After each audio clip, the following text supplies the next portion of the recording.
na nandiyan sa harapan. Ano ho? Yan, ako po natuwa at tayo po ay nagkasama-sama muli mga kapatid ngayong araw ng Sabat at handang tumanggap sa papalitan na mula sa Panginoon Diyos. Ano man po ang ating kalagayan ngayon?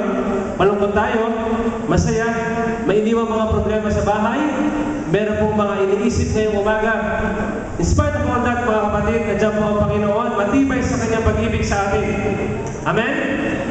Matibay po ang kanyang pag-ibig mula noon hanggang ngayon, na siya po ay hindi nagkukulang sa atin. Ano po ang ating hawak ngayon, mga kapatid? Ito man po ay salapi, katangian, karangyaan, katalinuhan, mga kapatid. Ako pa naniniwala na inyo po kinikilala ang pag-ibig ng Diyos. Habang kayo po yung maawit kanina ng How Great Thou Art, akin mo narinig sa likuran, ano po, parang masarap kumawit kasama kayo kanina ha. Kayo buhay na buhay. Ano po? Sa lahat na po nagsasabing How Great Thou Art, let's say Amen. Kagabi yan ang ginamit ni Sister Conching, ano? Parang vesper lang. Kagabi ako rin nagsalita. Ano? You know mga kapatid, ang ating buhay ay full of surprises. Do you agree with me? Ha? Full of surprises. Hindi man po mabuting bagay, meron din namang mga nakakagulat na bagay. Ano ha? Life is full of surprises. Ako nga po ay na-surprise. Ako po ay natayo ngayong umaga sa iyong harapan. We have an invited speaker, but due to personal reason, hindi po siya nakarating. Ano? But in spite of that, mga kapatid, tayo po ay naglalagay sa Panginoon na pagkalooban tayo ng talino ngayong umaga sa pagbahagi po ng salita ng Diyos. Kailangan magpatuloy ang ating mong pagsamba at bilang responsibility ng inyong matanda sa iglesia, ay kailangan mong harapin ang mga surprises na ito at hamon sa ating pananampalataya. Before we start, shall we pray? Dakilang Diyos, kami po'y handa na tumanggap ng salita mula sa iyo. Pakibuksan niyo po ang pusat isipan na tatanggap na pabalita na mula po sa dakilang pangalan. Amen. Brother Nation, pakihanda nga po yung ating Bible dyan sa laptop. We will have a textual study this morning. Ito po ay marami tayong text na bubuksan bilang pag-aaral ngayong umaga. And I want to open our message this morning sa 1 Peter 5 verse 8. 1 Peter 5 verse 8. Sinasabi, kaya kayo'y maging magpigil, kayo'y maging mapagpuyat, ang inyong kalaban leyo'y umuungal, ay gumagala na umahanap na masisilan niya. Marahil mga kapatid, ito po yung napag-aralan nyo na. Sa inyo pong study, narinig nyo na sa mga ilang iglesia. Ngunit hayaan nyo po kung muling i-refresh at muling makinabang sa mensahe ngayong umaga. And I believe na paulit-ulit po natin marinig ito mga kapatid, meron pa rin tayong pakukulang sa ating pananampalataya at commitment sa Diyos. Kaya nga, ano man ay marinig natin muli, it is an opening again to us, pagtawag muli sa atin, sa muling pagkapanatili po, pagkapatatag na ating pananampalataya. Tayo na po ay maging kapagpigil at maging matatag, ano po, mapagpuyat. Dahil ang ating kalabang Diablo ay umuungan at gumagala na mahanap na masisila niya. Nakita na ba kayo ng leon? Ha? Isang din nakita ka na ng leon? Patay ang ngipin? Hindi. Hindi patay ang ngipin ng leon. Diba? Ang leon, mga kapatid, paggutom ang leon, wala kang magagawang paraan. Kunyari, open field at gutom yan, di ko pwede labanan yan. Ay, kung ikaw si Samson, pwede pa. Ano po? Pero kapag ang leon gutom, wala kang magagawa. Ang Diablo, araw-araw gutom. Ang Diablo, hindi mo nakikita, gumagala. Di natin nakikita yan. Ngunit, tayo po ay binigyan ng Panginoon ng alin? Warning na siya ay gumagala araw-araw. At tumahanap na masisila. Mapapain, nakakagat niya, malalaman niya. Ngayon, sa ating pong pag-aaralan ngayong umaga, since ganyan po ang kalagayan natin sa araw-araw na pagbubuhay, na meron parating leyon na sumusunod sa atin, at tayo ay gusto matakihin, ang ating pong pag-aaralan ngayong umaga ay paano po maging handa and how to stand firm sa ganitong mga bagay at mapatatag po ang ating pananampalataya. Even Christ is calling us this morning to stand firm. Sa Mark 13:13,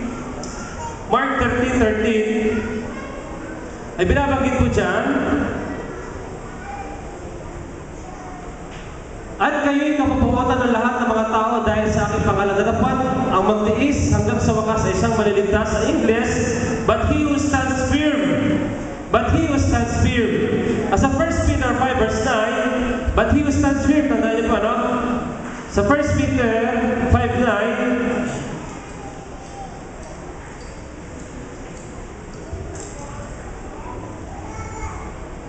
whom stand steadfast in your faith, knowing that the things, same sufferings are accomplished in your brethren who are in the world. Parang ibang pagkaka-translate dyan, ha? Pasahin po dito sa akin. 5:9, resist him, standing firm in the faith. Okay? Resist him, standing firm in the faith. Kanina po, nalaman natin na merong liyong sumusunod sa atin. Ang panawagan ng Diyos ay tayo po ay tumayong matatag. Stand firm sa Mark 13:13 at 1 Peter 5 verse 9. Ang panawagan ng Diyos ay tayo po ay tumayong matatag. Paano? Stand firm. Paano po? Ngayon po tayo po ay gagawa ng pundasyon. Tutulungan niyo ako. Ang mga kapintero, ang mga mason, tayo po ay gagawa ng pundasyon ngayong umaga. Okay? Kayo ba nakaranas sa gumawa ng bahay? Si Brother Rolio, marami nang itinayo. Nakatulong pa ako niyan. No? Yung amin tinayong bahay dyan. Yung bahay ni Auntie Gino, yung bahay ni Lola, yung bahay nila Erling dito before. Nakaranas po ako magtayo ng pundasyon at mahirap. Masakit. Nakikita niyo mga construction workers sa labas? Di ba ang iitim? May nakita ba kayong guwapong construction worker? Ang puti? Wala naman, di ba? Matapos ang ilong. Wala kayong makikita construction worker na guwapo. Sa labas, ha? Sa field, wala. Makinis ang putis. Wala kayong makikita construction worker na guwapo. Ano po? Ngayon tayo gagawa ng pundasyon. Okay? Gagawa tayo ng pundasyon. Ano ba ang inuuna sa paggawa ng pundasyon? Brother Pitik? Ha? Huhukay ka muna. Di ba? Huhukay ka muna. Ngayon, kapag malalim na pundasyon ang gagawin mo, alin dapat ang hukay mo? Bababaw, malalim? Malalim. Malalim. Okay? So sa 1 Timothy 3 verse 9, tignan natin ha, kung ano ang panawagan ng Panginoon kapag tayo ay magtatatag ng pundasyon. 1 Timothy 3 verse 9, na iniingatan ang hiwaga ng pananampalataya na malinis sa budhi. Ano ba yung translation mo dyan? Walang deep. Sa English na lang, basahin ko, ha? They must keep hold of the deep truths of the faith with a clear conscience, ha? Ang panawagan, deep truths of the faith. Malalim na katotohanan sa ating pananampalataya. Ang Diyos mismo gusto niya malalim. Tumama na ba? Ibang translation yata yan. Okay lang. Malalim! Ha? Ang ating church, malalim ang pundasyon yan. Ilang poste yan? 4. Ay, hindi lang. Malalim ang pundasyon yan. Nagkakatay ng pundasyon. Sabi niya, bakit pwede humukay ng malalim? Ngayon, sa ating pong pagtayo, stand firm ang panawagan sa atin. Sa una pong step natin gagawin ay paghukay ng malalim, paghuhukay at pagsaliksik sa ilaliman ng katotohanan ng ating pananampalataya. At kapag ikaw ay gumagawa ng hukay, Brother Philip, pag malalim, anong nararamdaman mo? Pagod, ano ba? Pawis. Sakit sa katawan. Yung mga kalyo, sugat. Ano po? Totoo yan. Eh, meron namang bako ngayon eh. Brother Philip, may bako naman yun. Ba't magapagod ka pa maghukay? May bako naman. O, machine na lang. Gumagana ba ang bako kapag wala nag-ooperate? Ha? Natutulog ba ang operator ng bako? Hindi naman. May bako nga, pero sila nag-ooperate yan. Ako. At hindi mabilis yan ha. Manginginig ka rin dyan at mainit. Pawis, pagod, sugat kapag tayo po ay gumagawa ng malalim na pundasyon. Ang una pong way niyan ay sa 1 Peter 4:12 na meron pa tayong mararanasang mga sakit, mga kapatid, habang tayo po ay naghuhukay ng malalim sa ating pananampalataya. 1 Peter 4:12, ang sabi po, tumama na kaya? Mga minamahal, huwag kayong magtaka tungkol sa mahigpit na pagsubok sa inyo na dumarating sa inyo upang kayo subukin na waring ang nangyayari sa inyo hindi karaniwang bagay. Huwag tayong magtaka sa English. Dito po sa aking translation na Biblia, do not be surprised at the painful trial you are suffering. Painful trial. Masakit talaga mga kapatid. Masakit kapag tayo po ay naguhukay ng malalim at sinasaliksik ang kailaliman ng ating pananampalataya. Bakit kaya? Mamaya po malalaman natin. Bakit kaya gusto ng Panginoon, let us seek the deep truths of our faith para tayo po ay makatayo kapag ang leyon ay dumating sa atin. Malapit na naman ang Holy Week. May palaspas na naman tayo makikita dyan. Ay, mga nagsakripisyo. May mga mabubuhat na naman ng mga krus dyan. Punta kayo sa Rizal, marami dyan. Sa Pampanga, marami ngayon. Nasa kanilang paniniwala, sa kanilang pagkapasakit sa katawan at paghihirap, mababawasan at malilinis ang kanilang kasalanan. Pero mga kapatid, hindi po ganun turo sa atin. Tayo po ay nalapit sa Panginoon. Gusto po natin mahirapan ang ating sarili. Tayo po ay maghanap ng katotohanan. Okay, tayo po ay nakapag-ukay na malalim. No? Anong sunod? Brother Robert, tayo ko na ng pundasyon? Ha? Anong sunod? Bakal? Ha? Ha? Anong sunod? Okay, we have the aggregates. Yeah? You agree? Gravel, sand, cement, water. Okay? So, tayo po yung hubungay na malalim. At meron pa tayong mga gamit ngayon na ilalagay bilang sa pagbuo ng pundasyon. Ephesians 6:13.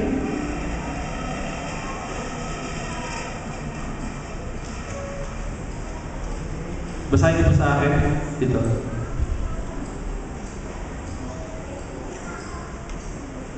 Therefore, put on the full armor of God, so that when the day of evil comes, you may be able to stand on your ground. And after you have done everything, to stand. Okay? Sa Tagalog, dahil dito magsituha kayo ng buong kagayahan ng Diyos upang kayo'y magtagal sa araw na masama at kung magawa ang lahat ay magsitibay. To stand your ground. To stand your ground. Ano po kaya ilalagay natin mga kapatid? Tayo po ay meron ng malalim na hukay, pagkakahukay sa paghanap ng katotohanan ng ating pananampalataya. Ano po kaya ito? Sa verse 14, ibaba mo lang dyan, ano po? Ang binabagit dyan, stand firm then with the belt of truth buckled around your waist with the breastplate of righteousness in place. Ano po nakalagay dyan? Belt of truth, which is the Bible. Which is the Bible. John 5:39. John 5:39.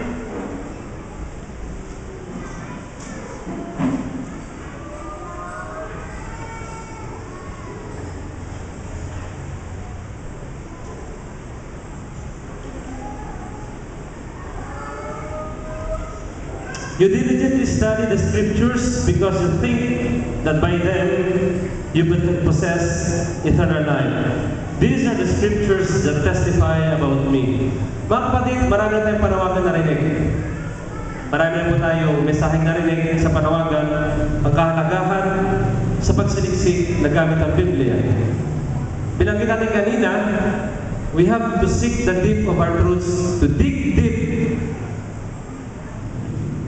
sa ating pong katotohanan. Saan po natin mahanap ang katotohanan ng ating pananampalataya? Saan po natin mahanap? Ako pinagkatanong. Saan po natin mahanap? Sa Biblia. Saan po natin nahanapin? Wala na. Mga kapatid. To be able to stand firm on the ground,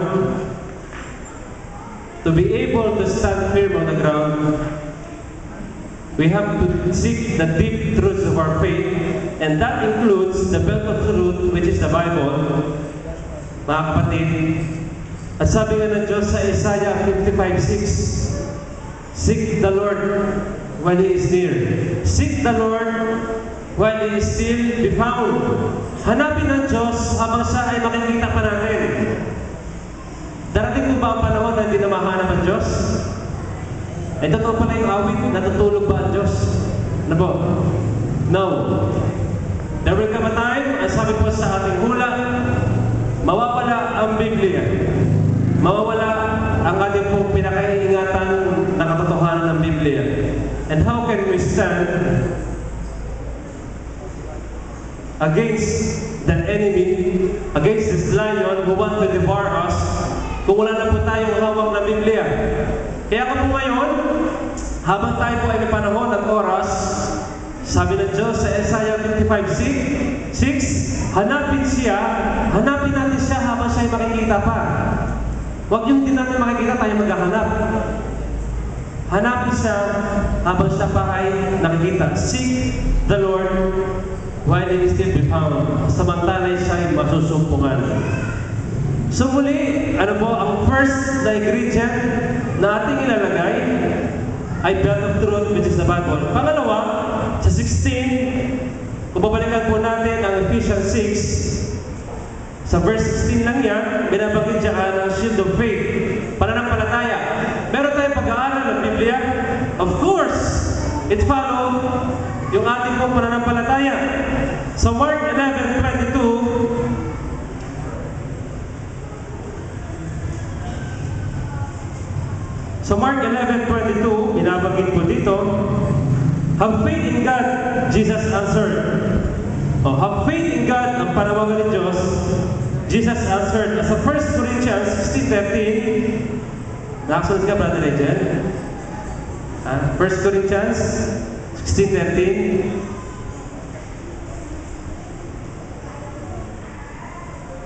be on your guard, stand firm in the faith, be men of courage, be strong. Stand firm in the faith. So, sa ating pong paghuhukay sa ating pong pananampalataya, we want to have a strong foundation sa ating faith. We want to stand firm bilang paghahanda dito sa leon na umuungan. Ang una po nating alaman ay tayo po huhukay ng malalim para makatayo. Malalim, huwag mababaw. Malalim. At ito po yung pagsaliksik sa kaila-ilaliman ng katotohanan natin pananampalataya. Pangalawa, ay meron tayong Biblia na pinag-aaralan bilang unang ingredient, kung ito man po ay graba, etc. Pangalawa, meron pa tayong pananampalataya.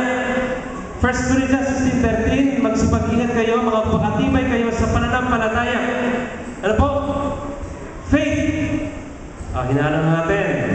Pagbasa ng Biblia, habang tayo nagbabasa ng Biblia, siyempre mga kapatid, lumalago ang ating pananampalataya. Kasabay yan. Hindi mo pwede na iiwan ng pananampalataya sa ating pag-aaral ng Biblia. Pangatlo, sa verse 17, binabanggit siyaan ang helmet of salvation, or sword of the Spirit, yan pa sa Ephesians pa rin, which is the Word of God. Which is the Word of God. Deuteronomy 11:18, fix these words of mine in your hearts and minds. Tie them as symbols on your heads and bind them on your foreheads. At yan din po ang sabi sa atin sa Psalm 119, verses 11 and 16. 11. Praise be thee, 11. I have hidden your word in my heart, that I might not sin against you. At 16, I delight in your decrees, I will not neglect your word. I will not neglect your word. Mga kapatid, meron na po tayong belt of truth, which is the Bible. Kasabay po niya ng pag-aaral, ang ating po faith, pananampalataya. Pangatlong hinahalo po natin sa pagtayo ng pundasyon ay ang Word of God, ang salita ng Diyos. How can we stand firm, mga kapatid, kung wala po tayong prinsipyo na dala-dala? Ha? Totoo po ba? Madali tayong mga kapatid mabubuan. Madali. Kung wala po tayong prinsipyo na dala-dala sa ating pananampalataya, kung ano lang ang nandyan, yun na.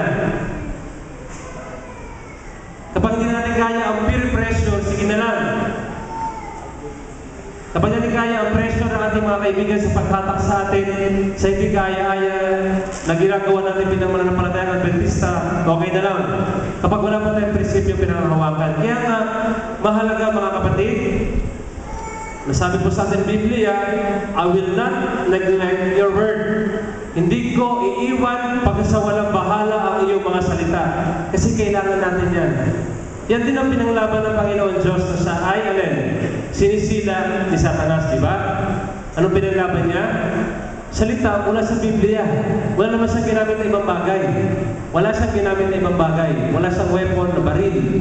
Wala siyang, hindi siya tumawag ng pulis, mga kapatid. The Word of God, ang kanyang pinanlaban. Nung siya ay alin? Sinisira ni Satanas. And lastly, meron diyang binabanggit sa Ephesians pa rin, 6:13, ngunit sa verse 18, ay prayer, pray. 1 Thessalonians 5:18, pray continually. Masabi pa sa atin, pray continually. At sa Philippians 4:6, do not be anxious about anything, but in everything, by prayer and petition, with thanksgiving, present your requests to God. Okay, so apat na yung ating alaman. Apat na. So tayo ay nakapaghukay ng malalim. Ano yung ating hinukay na malalim? Mga kapatid, alam niyo po ba? Ano yung ating hinuhukay? Ano yung hinukay natin na malalim? The deep truths of our faith. Ngayon, sa paghukay ng malalim, gagawa tayo ngayon na mag-prepare tayo ng mga aggregates. Ayan po ay ang Biblia na naman natin. Yan po ay pananampalataya. Yan po ay salita ng Diyos. At yan po ang panalangin. Yan po ang binigay sa atin. Pray continually. Pagkasama-samahin natin ngayon yan, ihahalo. Okay. Brother Jake, ano sunod na ating ihanda? May hukay ka na. Pero ka nang ihahalong mga aggregates, ano sunod? Ha? Daw? Tiles? Tiles daw. Tiles daw. Tiles? Anong tiles? Ano sunod? Ate Ruth, baka lang kapag gawa ka na ng pundasyon eh. Ano sunod? Di ba gagawa ka ng hulmahan? Kaya tayo ba naman yung gawa ng hulmahan? Walang molded. Di ba? Gusto pa nga natin yung pillar na ganyan eh. Yung mga maganda. So nagawa tayo ng hulmahan ngayon. Di ba? Nagawa tayo ng pahabang ganyan. Para mahulma siya. Para dyan inubuhos yung mga bagay na yan. Gagawa tayo ng hulmahan. Okay? John 13:15.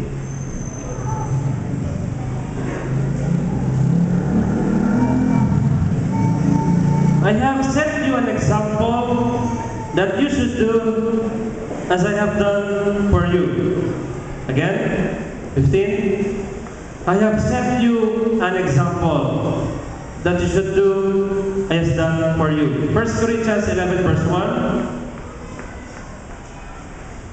Follow my example, sabi ni Paul. Follow my example as I follow the example of Christ. And 1 Corinthians 3:11, yung ating pong key text kanina.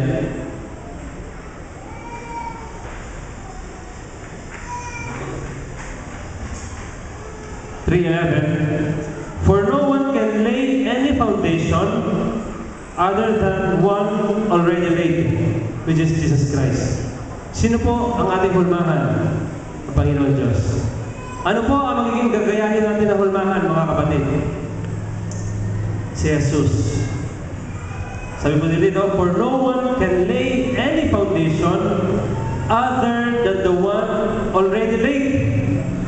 Sa Tagalog, sapagkat sino man ay hindi makapaglalagay ng ibang pinagsasaligan, kundi ang nalalagay na ito'y si Yesu Cristo, si Cristo Jesus. Mga kapatid, wala po tayong gagayahing ibang example. Wala po tayong gagawing hulmahan ng ating pundasyon, kundi si Cristo. Bakit? Bakit kaya ganun? Ba't po kaya ganun sinasabi natin ngayon na ang ating hulmahan sa pagkatayo ng pundasyon ay kung ano na ang ginawa ni Jesus? But I have set you an example. Sabi ni Paul, follow my example as I follow the example of Christ. And then itong pangatlo ay walang sinuman na makapaglalagay ng ibang pinagsasaligan, kundi ang nalalagay na si Cristo Jesus, mga kapatid. Again, ang ating pong binubuo ngayong umaga, wag po tayo maliligaw, ay ang matatag na pundasyon sa ating pananampalataya. Kung tayo po ay hihiwalay at iiba, kung paano po itinayo at hinulma ng Panginoon ang kanyang pagkakasalig sa Panginoon Diyos, tayo po ay babagsak. Nowadays, mga kapatid, marami pong mga pamamaraan tayong ginagawa na taliwas sa ating pong pinag-aaralan ngayon. Sa pagpapatatag at pagpapatibay ng ating pong pundasyon. Marami tayong ginagawa. At hindi ko po isa-isahin yan. Marami po tayong napapababayaang mga oras, napapababayaang mga opportunity. Marami po tayong napagsasawalang bahalang mga ikalalakas po ng ating pundasyon sa pananampalataya. God is concerned to us, mga kapatid, kaya ating pinag-aaralan ito. At kaya atin inaalam kung paano po mapatatag ang ating pananampalataya. Dahil ayaw ng Panginoon na tayo ay masila, makain ng kaaway. Last night, sa aking presentation, noong aming pong pinag-aralan, ang the impending conflict, yung mga nandito kagabi, ay nakita po natin kung ano yung ginagawa ni Satanas ngayon, di ba? Kagabi, nakita natin na kanyang pinapasok ang tahanan, kanyang pinapasok ang ating po justice system, dito po sa great controversy natin pinag-aralan. And lastly, kanya pong sinisira at binabago ang kautusan. And we have proof last night, we have a recent proof, mga bago pagpapatibay kung paano sinisira ni Satanas ng ating kaaway ang deep truth ng Sabbath, di ba? Since we are laying a foundation on our Sabbath faith, Sabbath keeper, last night pinag-aralan natin kung paano tinitibag ni Satanas ang bagay na ito, Sabbath. And we have proof, di ba, sa Europe, sa US, kagabi pinakita natin, March 5, 2012 lang yan, at saka February, na recent year lang yan, kagabi pinakita natin, na nananawagan sila na gawing sacred day ang Sunday. Oh, di ba? So sinisira ng Panginoon ni Satanas ang deep truth of Sabbath. Eh kung tayo po mga kapatid ay walang matibay na pananaligan at pagsalig at pagtayo sa ating pananampalatayang Sabado na pagsamba, eh tayo pa nabubuwan. Ano po? Sisisihin niyo mga elder, mga kapatid. Kapag ito ay iglesia natin ay bumagsak dahil ang ating pundasyon ay mahina. Lumindol lang, babagsak yan. Kasi naman itong mga elder, di man lang inayos. Ang pundasyon, napakaliit. Sisisihin nyo talaga kung sino nag-design. Ang laki ng building, gagawa ng pundasyon, 1.5 mm lang ang bakal. Hindi pwede. Ibabalik nyo sa mga nag-design ngayon ng iglesia, mga kapatid. Ngayon, tayo po na gumagawa na ating pundasyon at narinig ito, di po natin pwede ibalik ngayon. Kasi ito yung ating pinag-aralan na. Nalaman natin na mahalaga na ako'y maging handa para sa pagparito ng Panginoon at sa kaaway na patuloy na tumatabi sa akin at ako ay kayang sisilahin. Let's dig deep, mga kapatid, sa ating po pananampalataya, deep truths of our faith. Meron tayong hulmahan kung saan si Kristo Jesus at atin na pong ilalagay ang mga bagay na ating hinanda kanina para po tumatag ang ating pananampalataya. Ngayon po ay ating nalaman kanina, tayo po ay nakabuo ng pundasyon. Natapos na po ang pagbuo ng pundasyon.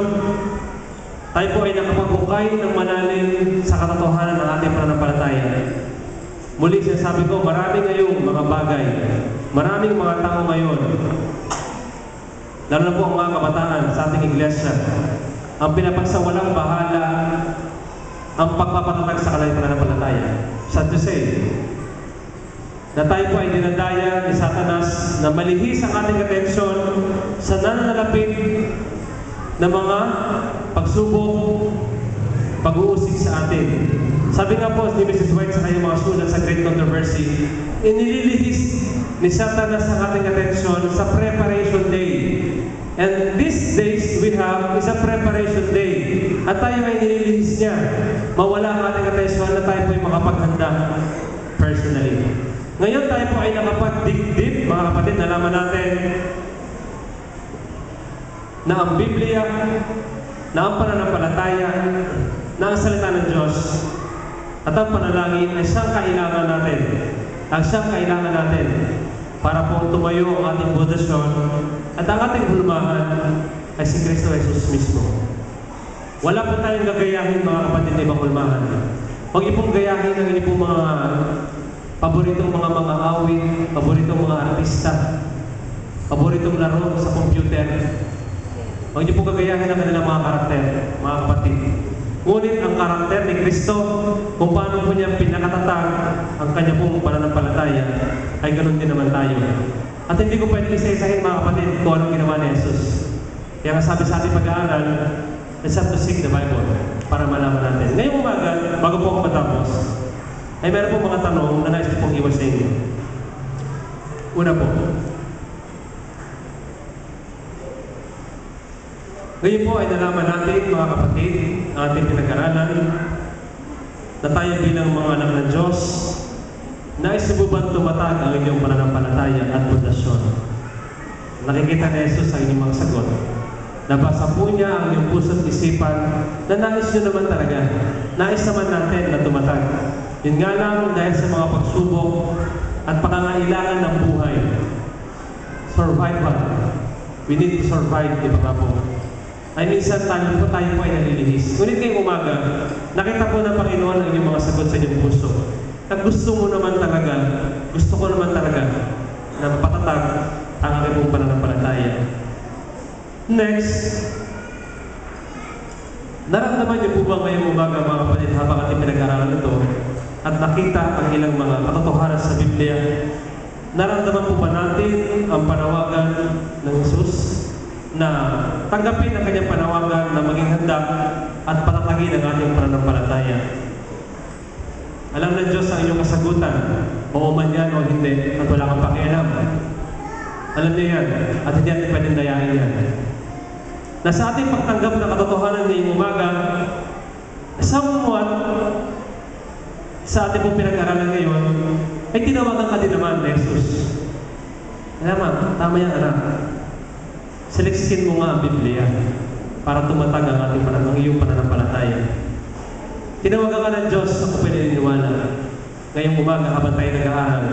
Ngunit, dahil nga pumisa sa katigasan ng ating puso at kawalang pag-ibigay halaga sa mga bagay nito, ito pumisa ay napapalitan ng pagdududa at hindi po napapanatili sa ating puso at isipan. Kaya nga, ako pinaniniwala na somewhat sa ating pag-aaral ngayon, sa maikling oras sa pag-aaral, kayo po ay tinawag ng Diyos. Na kayo po naramdaman ninyo na tinatawagan na maghanda at maging aware sa kaaway na patuloy na tumatabi sa atin. At bilang pumuling katanungan, ngayong umaga mga kapatid, inyo po bang binubuksan ang inyong puso upang si Jesus ay papasukin sa Kanya at tanggapin ang Kanyang mga salita? Alam po ng Diyos ang inyong pong sinagot. Oo, hindi, o hindi ka man lang makialam. Alam ng Panginoon yan. At ikaw lang ang nakakaalam yan, ang si Jesus. At choice mo yan, mga kapatid. Hindi pwede ipilit sa iyo ng Diyos na sige, ganyan ang gawin mo. Dahil yan po ay against sa government ng Panginoon ang pagpilit. He wants only love at free will. Hindi niya tayo pinipilit mga kapatid na sundin ang mga bagay na yan. Ngunit ang sinasabi niya, kailangan mo yan bilang nananampalataya sa akin. Ngayon po ay ating nalaman ang katotohanan at ating pong pinapasok ang Panginoong Jesus sa ating puso upang tanggapin ang mga bagay na ito. Tayo po'y manalangin. Panginoon, salamat po sa mensahe, sa babala na inyong binigay sa amin. Nalaman po namin na sa araw-araw na aming pamumuhay ay meron pong pagsubok, paghihirap. Si Satanas po ay gumagalaw sa araw-araw. Hindi po namin siya nakikita. Minsan nga po, hindi kami aware na kami na po pala ay nahulog sa kasalanan. Kaya nga ngayong umaga, muli mong pinarala sa amin na mapatatag ang aming pong pundasyon at makatayo ng aming sarili bilang paghahanda sa nalalapit na pag-awakas ng mundo ito. Amin ka pong pinapasok sa aming puso at tinatanggap po ang iyong mga salita. At aming pong dalangin sa iyo ang banal, kahilingan, huwag po ito mawala sa aming pong puso at isipan. Sa araw-araw man namin pumuhay, ano man pong aming danasin, tulungan niyo po kami maalala po namin ito ang banal. Huwag po namin malimutan. At kasabay na rin yan ay ang pag-aaral, pagsaliksik sa katotohanan ng aming pananampalataya, pagsaliksik sa Biblia. Salamat Panginoon Diyos sa pagsama sa amin ngayong umaga at inyo pong tinawag ang aming pong pananampalataya na mapatatag at mapalakas ang pong relationship sa inyo bilang mga anak na naghihintay sa inyong karawang pagparindo. Sa pangalan ng Jesus. Amen.